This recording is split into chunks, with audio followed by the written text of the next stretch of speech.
All right, addicts, we have Matthew Blackout from Hangfire on the phone. Matt, how you doing, man?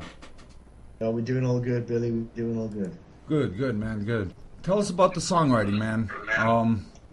How do you guys go about writing songs? Is it one person effort? Is it a group effort?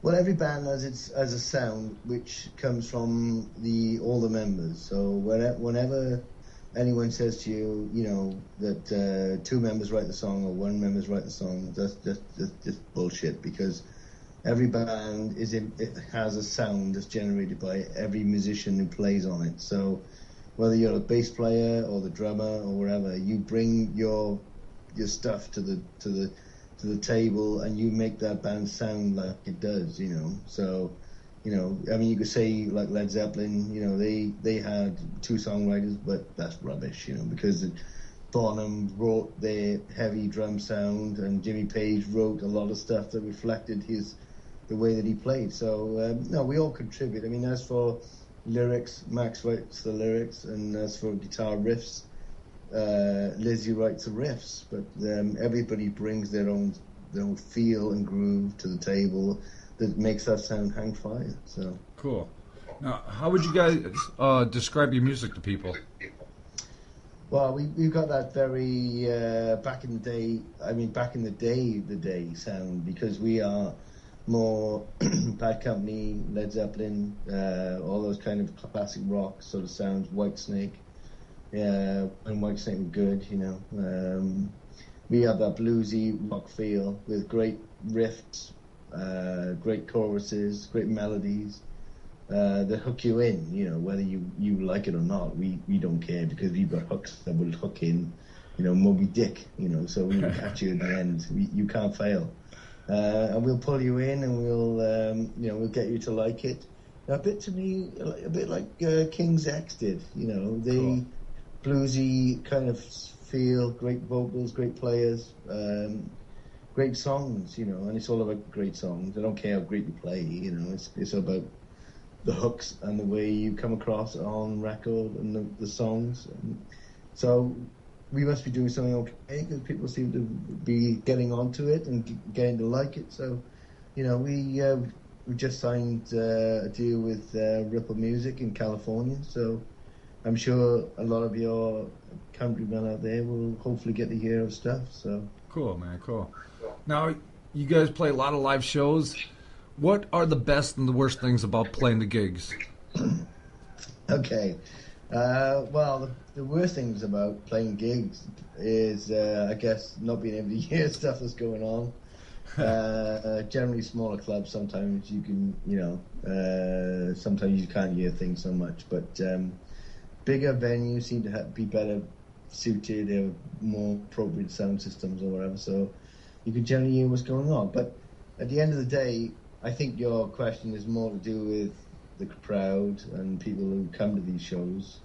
I don't care. I play in someone's living room. I play in someone's house if there was people there, because we will get you. You know, you will get us. So as long as there's a crowd, we will play anywhere. Bar mitzvahs, you know, fates. We don't care. We'll play and we'll get you. You won't be able to resist us, and we will suck you in. You know, so we don't care as long as there's people there to see us. There really is no difference. Everyone gets it. If there's a crowd, we'll get you. So that's fun. Cool, cool, man. Now, how about the strangest gig you ever played, man? The strangest gig I ever played. I guess it goes back to me mentioning the kind of a fate thing that we were involved with.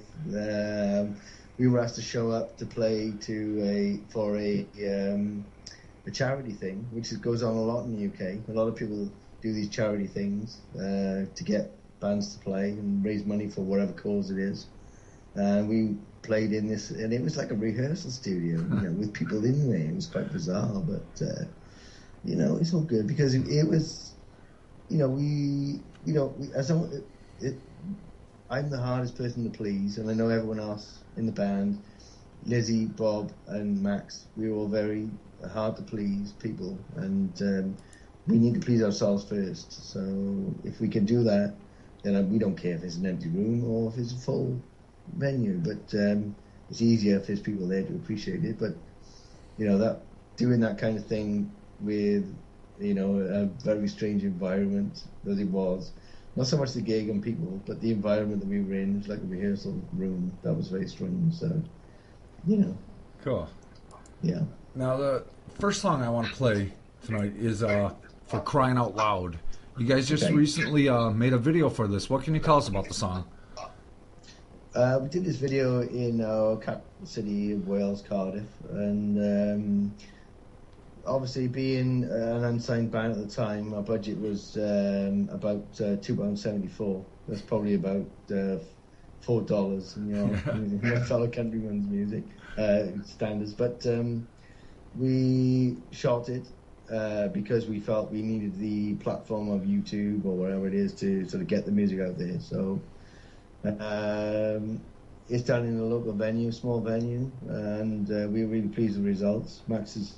Max did the video, he put it together, our lead vocalist, and he's very clever, very creative, and it comes across, I think, it captures the band spirit, what we are, what we're about.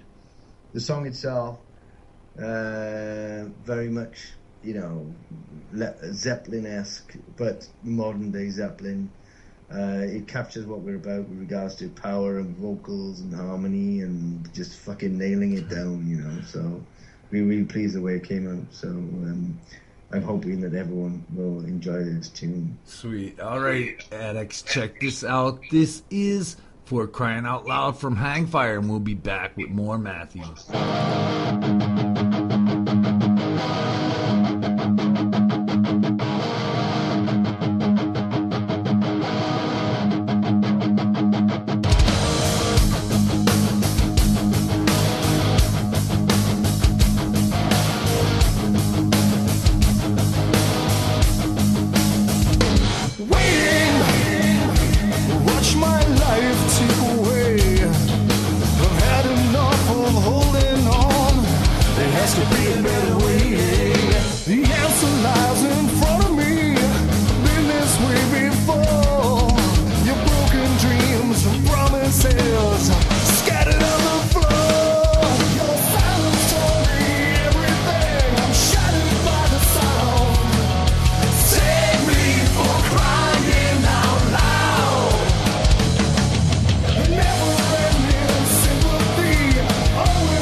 Crying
All right, addicts, we are back with Matthew Blakout from Hangfire. Matt, how you doing, bro?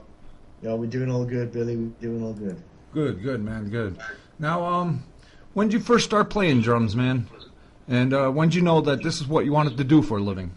What a question! It's so open. It's unbelievable. I was 8 years old when I started to play in a marching band. We have I know you have drum corps in the US in the schools, but it was a similar sort of thing that we had in the UK in the 70s.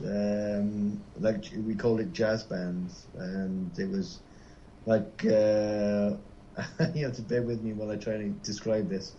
It was like 10 rows of 3 majorettes, followed by a drum corps. They used to march around the field and have different patterns of things that went on. Similar to your drum corps, kind of high school stuff. But it only kind of happened in a very brief period, a very brief couple of years in the 70s, late 70s, and early 80s, I guess.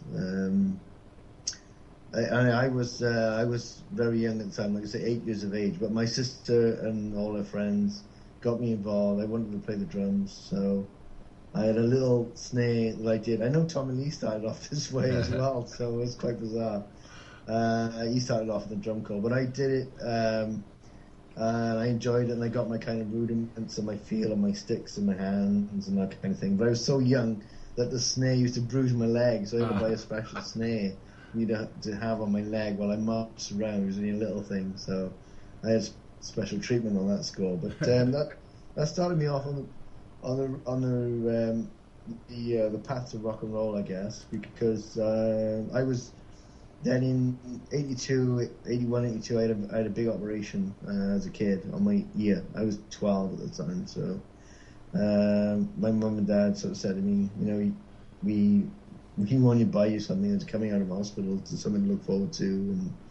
And I said, I want a set of drums, so the band thing had gone by then, so the marching band thing had gone. So I said, look, do this for me. I really want to do this. I want to carry on playing the drums.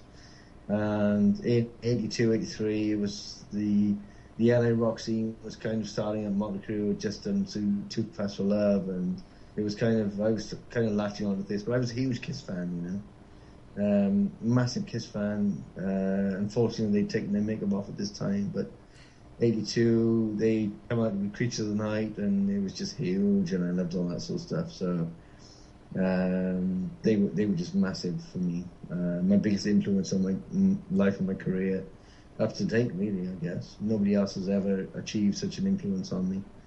So I got my drum kit, which is the first sort of a Red Pearl Broadway drum kit, and which is kind of like very going back to the really early 70s, like the Beatles kind of stuff. So I played the shit out of it, and I customized it, and I got it up like Peter Criss did to it on the Alive thing. I sprayed it silver, and I got the matching sort of toms, and I built it up and stuff. So I got that going on. I played as a live one drum solo whenever I could, and all that kind of stuff. So that was my path to getting into drums, and Tommy Lee was just a huge influence on me. He took over from the Kiss thing, Peter Criss and all that kind of stuff. And then, of course, you had the whole 80s thing. You had Tommy Lee coming along, and then you had all the drummers that followed on from there, with the great chops and all that kind of stuff. Tommy Lee was always the best, of course, but there was a lot of great drummers come out of LA at the time. One of my favourite drummers right now has always been is Dean Castronova from The Journey. What a powerful drummer, great drummer. So I've always kind of followed the Americans rather than any British drummers, and that's been my whole career. So cool, man. Now, when you're not writing, touring, hanging out with the band, what do you do for a day off, man? What do you enjoy doing? A day off, what a great thing to say. Sounds good. Day off. Well, I live in beautiful Wales, so it's nice to walk around the mountains. Though I don't have much chance to do that when the weather's nice. But I drive a motorcycle. I drive a Triumph, but I've changed to a Harley, hopefully, for the next season. So For the spring, I'd like to get a Harley, a V-Rod. If any of your listeners are into motorcycles, so Oh yeah. that's what I fancy at the moment. So that will take up my time when I get some free time. But I don't have a lot of free time, I must say. My life is involved with music. I do several other projects. I do hang fire, but I'm involved with several other things as well. So if hang fire is not taking my time in regards to drums, then other things are. But no, just regular kind of things, you know. I got to live, and I like to go away, and we like to travel. Me and my partner, hang fire managers, Tessa Blakout, we like to travel around. We're off to Istanbul shortly in Europe, so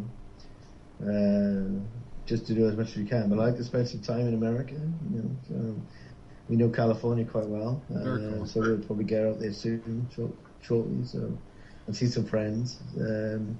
But travel around and just be kind of regular and just be, you know, involved with music all the time. If I'm not playing it, I'm always involved with it in some degree. So Very cool. Now, what would you say is the most rock star thing that's happened to you? most rock star thing, jeez. Well, you know, I mean, rock star thing. We supported Kiss in Spain, Cabita Sonic Festival, back in 2007, I believe it was. And we met up with the guys, and we dealt with them and hung out with them, and got to know Eric Singer and Very cool. you know, quite a few of the band members. You know, bear in mind that they were always sort of I was always sort of involved with Kiss throughout my life, and Michael Francis, who's their kind of security, is still with them. So because I know Michael Francis, Kiss security, our managers at the time, we were privileged to be treated quite well at that festival. So we hung out with the guys, and but they were managed by Gene Simmons started a label called Simmons Records back in the 80s. I don't know if people can remember this. Mm-hmm. And they had some bands on there, Easy O from Japan and Silent Rage from LA. Can you remember Silent Rage, Billy? Remember those? Yes. Great bands. So Gene started talking to us about the guy he had managing Simmons Records at the time was a guy called Aicho, Japanese guy.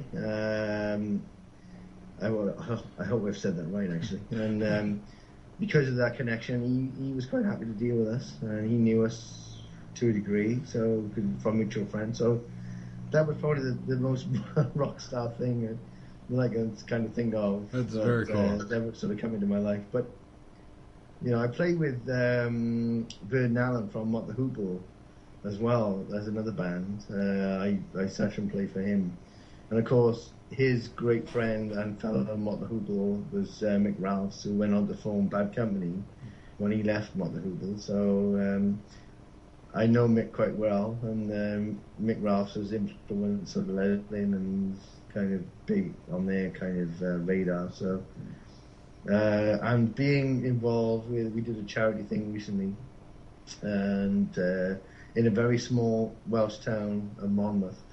And Robert Plant was there.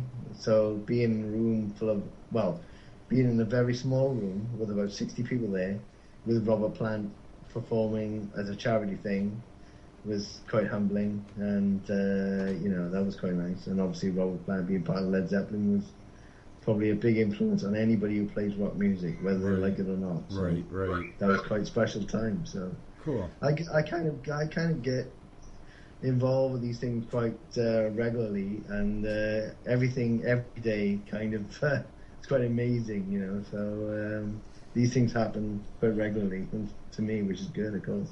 Very cool. Now let's go to the other end of the spectrum, man.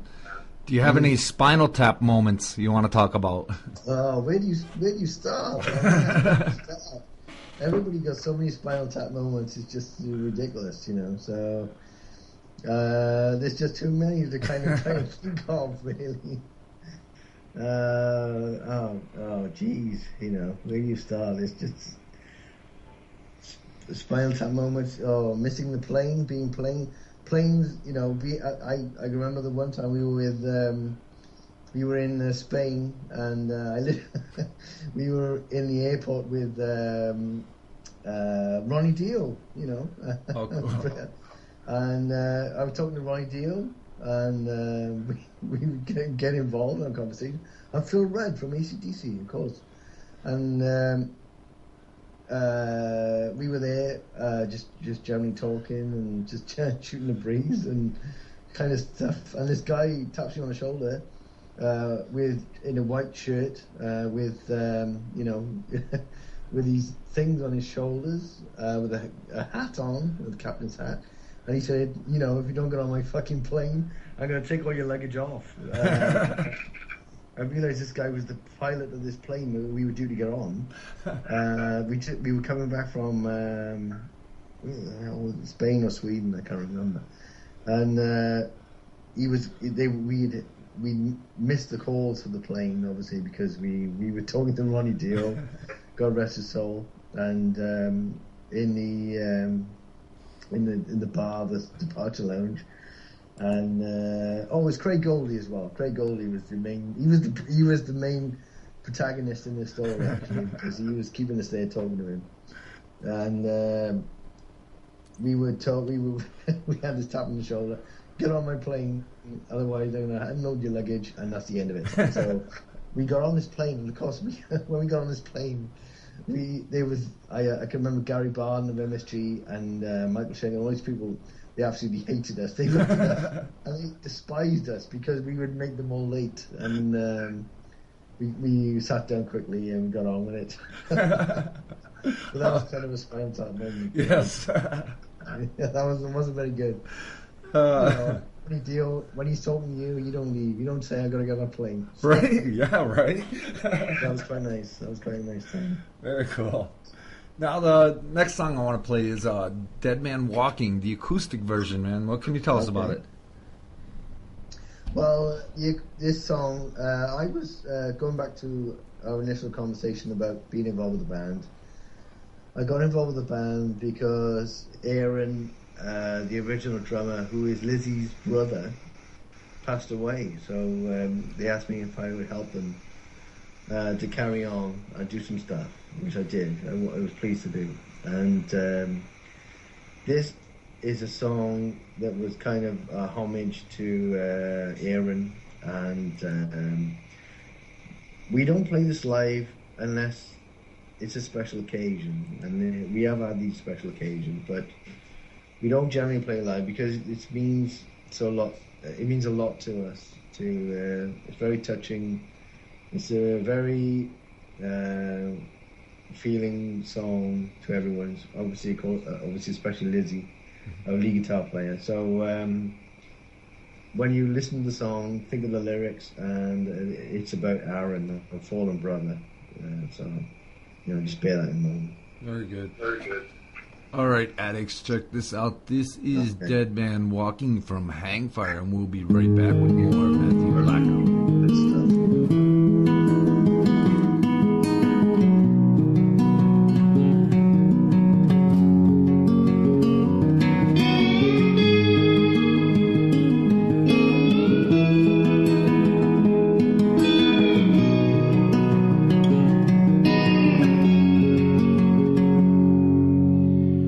Walks the streets, he breaks the rules, he lives a life divine, a beggar, thief, a fool.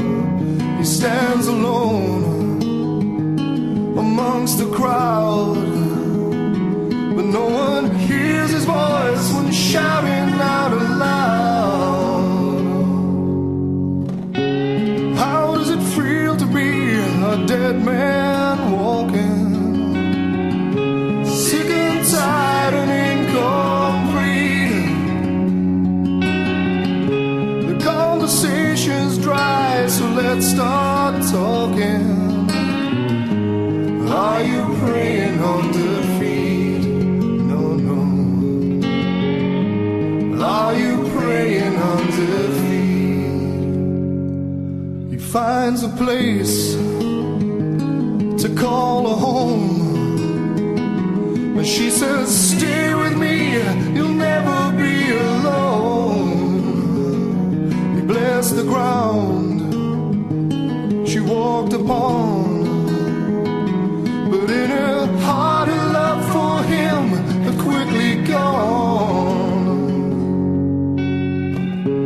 How does it feel to be a dead man walking, sick and tired and incomplete? The conversation's dry, so let's start talking. Are you praying on defeat? No, no. Are you praying on defeat? How could we let him walk alone? Could we have stopped if we had known? Now we all can feel the shame of a life that's lost in vain, when all the pain and tears subside and we have nothing left to hide. A wasted life, stripped too young, with hopes and dreams undone.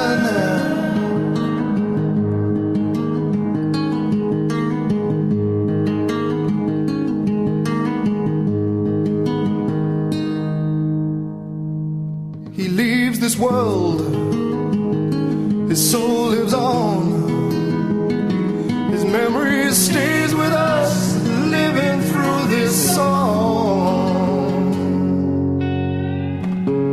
How does it feel to be a dead man walking, sick and tired and incomplete?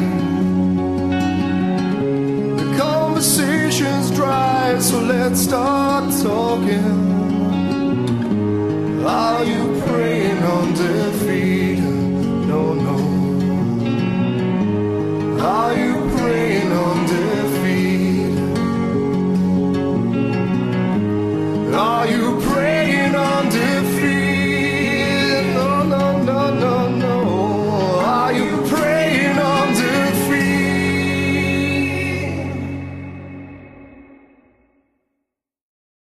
Okay, addicts, we are back with Matthew Blakout from Hangfire. Matt, how's it going? Oh, we're all good. All good in the UK. We're all good, Billy. Very cool, man. Now, you have the new CD out? Yeah. Shoot the Crow, right? Yeah, absolutely. Yeah. Tell us a little bit about the CD, man. How'd you guys go about everything? Just tell us about it.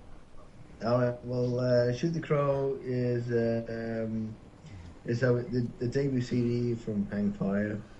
I play on I think it's 6 or 7 songs on there. The original drums were done by another guy, session guy, but I got him because of the tragedy involving the band. I got involved with it later on, and so I'm so pleased to be involved with some great songs on there, some of which you played tonight. So the CD's come out independently. We released it and distributed it ourselves, and we've just been overwhelmed by the amount of people who've ordered it, which you can do as well from www.hangfire-rocks.co.uk. I'll say that again because some of your listeners may not have taken that down so quickly, so which is www.hangfire- which is a slash, which is the forward thing, straight line, rocks.co.uk. You can order it, and there's some other stuff on there as well. What you have to remember is that every band sort of struggles to sort of carry on its own sort of finances. So if anyone who's interested, please order it, and be ever grateful. And we will also sign it if you want us to sign the CD as well. Cool, man. And you can order it digitally as well through all those digital outlets and download stuff. But yes, we released it independently. We were really pleased with the standard of songs that we've done. So, and obviously, hopefully, people will agree with us after listening to the songs tonight, Billy. So, The next album will be released through Apple Music. We were involved with a UK label, UK music station, not unlike yourselves, called TBFM, and we were involved in a competition to find the best unsigned rock band in the UK, and from 2,000 odd entries down to 200 odd bands, down to 15 finalists, which came down to one band who won it outbound, which was Hangfire. Cool. So we were so honoured to do that. We were signed to Ripple Music, which is based in California. So that'll be our next label release, which will come out worldwide in hopefully February time. We're writing music now to get that together. So, we are really pleased with the Shoot the Crow album, and if anyone wants to support us in that, you can buy it from our web store or online, and happy to send that out to you. But it's really great. People should check it out. Very cool, man. Now, what advice would you have for the bands just starting out? I would say to just don't do it for any recognition or success. Do it for yourself. Do it to be the best that you can, but to be the best drummer, to be the best guitar player. Do you know, it's not a plug. This is nothing that's unrequired. There's a guy that lives 2 miles down the road from me. He plays guitar. He's an awesome, fantastic guitar player. He played guitar on a YouTube clip. Alan Niven, who manages Guns N' Roses, it came to his attention. He listened to it and he thought, this guy is just awesome, you know. He signed this guy. He signed him up, you know. And he's been on the stage with Slash in the UK for every tour date recently, and he has just been exposed to the world. Do you know, I'm struggling to remember this guy's name, but I can't remember. I played with him at the Steelhouse Festival recently. We were in a photo together. He's just a young guy, and he's just fantastic. But these things can happen to you if you're as good as what you can possibly be. Just focus on that. Focus inwardly on being yourself, and then everything else, the fame, the success, and everything will come from that. You know, just do it as best as you can. Very cool, man. Now, what would you say is the goal for Hangfire, man? Where do you guys see yourself in like 5 years from now? Well, our goal is to do some great gigs. You know, we set our goals. Kind of yearly, 12 months goal we have. We would like to play Download, you know, that would be our goal for next year, which is not unfeasible, which is good.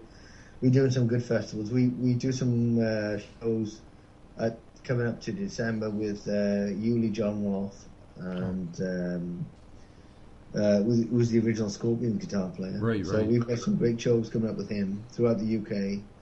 Coming up to the end of the year, we do a festival called Hard Rock Hell in December, which is a culmination of those shows with Buck Cherry and Ace Frehley from Kiss.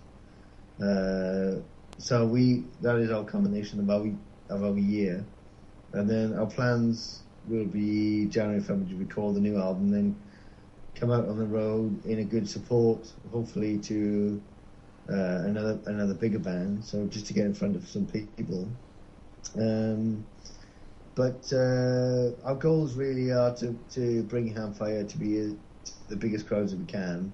We're very humbled by the success, and even talking to people like yourselves, Billy, on the Keep It Metal show.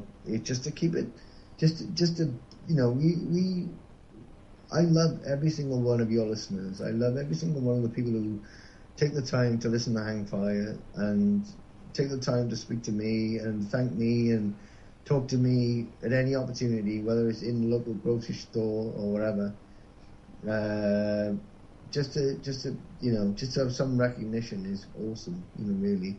So our goal is to increase that amount of recognition that we get, to release better songs, to be recognised to a bigger audience, and to kind of get out there, just to be accepted on a bigger scale. This is obviously everyone's kind of goal, but we think we have the belief and we have the product to be able to do it with Hang Fire and the songs. The songs we write, great tunes. Hopefully, people, your listeners, will buy into it and see that it is good stuff, and support the band and support live music, because live music is fucking dying. We know it. You know it. We need. Where can it go? Live music has got to be supported. Otherwise, music is just going to die out. It's just got to be. There's no level between to the bottom end stuff. All of a sudden you have, Aerosmith, Kiss, great, they're doing well, they're earning millions, but there's nothing to replace those bands. So we've got to put that right. Right. We got to come out there to you, be the next sort of Def Leppard, and make it grow again. Cool. Now, do you have any upcoming shows you want to talk to us about? Well, we're doing some shows with Yuli John Roth, as I say, the original Scorpions guitarist, throughout the UK. But please, if you're in the UK, if you listen to Billy's show, check out our website, www.hangfire-rocks.co.uk. Have a look at where we're playing live and come along to support us. Every one of you, we appreciate the support. So cool. We have a Facebook page as well, so please check out our Facebook, like our page, and you get the updates from Tessa Blakout, who manages us, and she will keep you up to date with everything that's going on with Hang Fire. And just carry on supporting live music, whether it be from any part of the world, UK, America, from Europe, just please keep supporting it, and hopefully it won't die off. And we'll come back and speak to you, Billy, and tell you hopefully how successful the album's been and how things are going. We can update all your listeners on how things are going so well. Very cool, man. Very cool. Well, last song I want to play is Faith in Me. What can you tell us about it? Faith in Me is about having the faith in the band, is what we're talking about, and faith in the person, person on the sofa next to you right now, having faith in them and faith in yourself to achieve the things that you want to achieve and be in life where you want to be. You need a bit of faith in yourself and faith in others. And as far as the song goes, it's a great song. This is our next single, so look out for the video, hopefully. That will come up at the end of the year, that will follow on from the new album. So it's a great track. Hopefully you listeners will enjoy it. And hit it. Hit button, Billy. It's a great song. Very cool, very cool. Well, I want to thank you, Matthew, for calling in tonight. It's been a pleasure, brother. It's been my pleasure, Billy. It's been my pleasure. You're a friend. Your listeners are friends. And let's keep it real and let's keep it together and hopefully stay in touch. Definitely.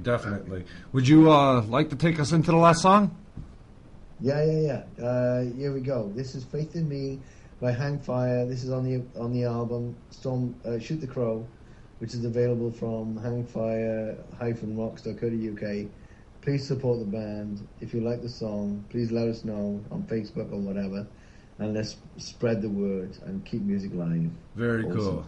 Very cool. Thanks again, brother. This is Hang Fire with Faith in Me. Check it out, listeners.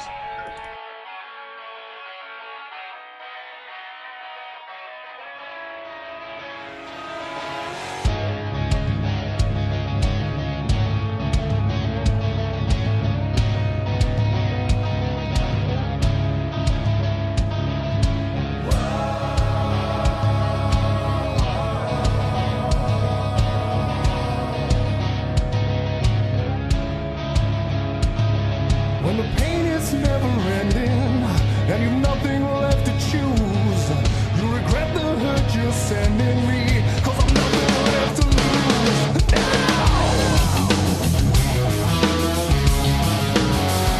No, never.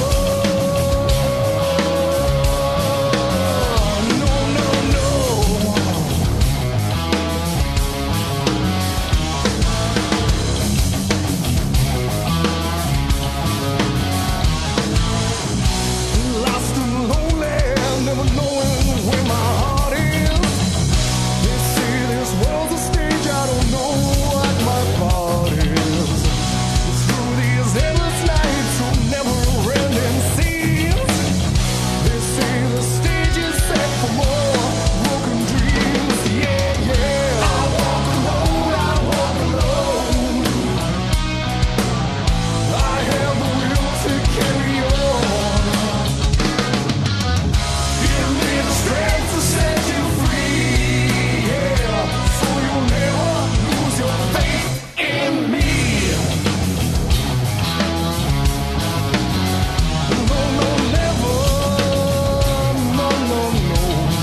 me the strength to set you free. Yeah, so you'll never lose your faith in me.